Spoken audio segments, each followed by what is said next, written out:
Friends, இன்னைக்கு என் ஃப்ரெண்டுக்கு birthday. அதனால வீட்டில் இருந்த சுவிட்ச் பாக்ஸை வச்சு இதுக்கு நான் வந்து மேக்கப் பண்ணியிருக்கேன். கலர் பேப்பர் ஒட்டியிருக்கேன். இதுக்குள்ளே என்ன இருக்குன்னு பார்த்துடலாமா? இதுதான் என்னோட ஃப்ரெண்டு நேம்.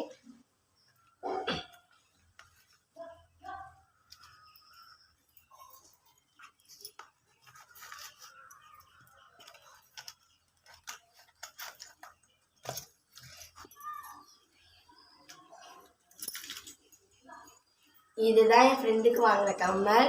அவளுக்கு பிடிக்கும்னு நான் நம்புகிறேன். நீங்களும் உங்கள் ஃப்ரெண்டுக்கு கிஃப்ட் பண்ணியிருந்தீங்கன்னா கமெண்ட்டில் சொல்லுங்கள். யாருக்கு பண்ணியிருந்தீங்கன்னு கமெண்ட்டில் சொல்லுங்கள். இது அவளுக்கு பிடிக்கும்னு நம்புகிறேன். நல்லா இருக்கா?